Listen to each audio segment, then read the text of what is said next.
اگر کوئی شخص بلا وجہ دوسرے شخص کو بدنام کرتا ہو تو اس کا کیا حل کیا جائے؟ اپنی عزت کو کیسے بچائیں؟ کیا ہر شخص کو اپنی صفائی دینا ضروری ہے؟ بلا وجہ بدنام کرنے والے کو اب کس طرح سمجھایا جا سکتا ہے؟ اس کے بارے میں کچھ رہنمائی فرما دیں۔ اب صفائی تو دینی پڑے گی، جب تہمت لگی صفائی تو کریں گے نا، صفائی نہیں کریں گے تو تہمت پکی ہو جائے گی کہ یہ ہے ہی ایسا، جبھی تو بولتا نہیں ہے کچھ۔ یہاں بولنے میں کوئی حرج نہیں ہے، یہ عام طور پہ اس پہ ہوتے ہیں مبالغہ آ رہی بہت ہوتی ہے۔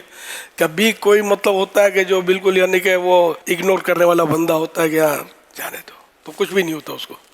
بعض وقت تیسری بات پر ایک دم وہ حساسیت ہوتی ہے اور دل پہ لے لیتے ہیں، اور پھر وہی جو لوز ٹاکنگ شروع کر دیتے ہیں، میں کس کس سے صفائی کروں، کس کس کو وضاحت کروں، وغیرہ وغیرہ وغیرہ۔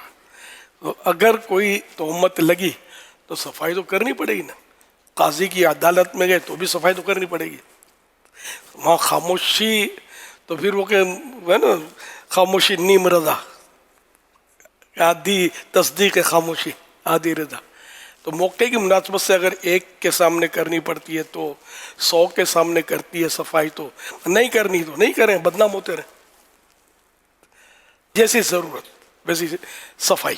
بعض لوگ بڑی بڑی شخصیات کے اوپر تہمتیں لگا دیتے ہیں، بڑے لوگوں پر تہمتیں لگا دیتے ہیں، تو اب وہ کیا اس فیس بک پر یا دوسرے سوشل میڈیا پلیٹ فارم پر اپنی صفائیاں پیش کریں گے تو وہ ان کی زندگی اسی کے اندر گزر جائے گی۔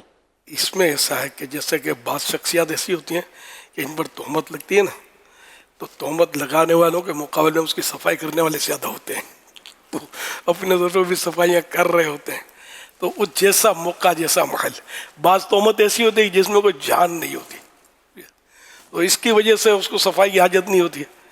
اب کل جا کے مطلب جیسے کہ کوئی مطلب مشہور آدمی ہے، اس کو لوگ مانتے ہیں، محبت کرتے ہیں، اس کے بارے میں ہو کہ بھئی 1 کروڑ روپے کھا گیا ہے ہمارا، تو کوئی اس کو مانے گا نہیں، وہ تو پاگل ہے، تیرے خواب میں کسی اور نے کھا لیے ہوں گے، یہ ایسا کر ہی نہیں سکتا۔ تو یہ ایسوں کو صفائی کی اتنی حاجت رہتی نہیں ہے۔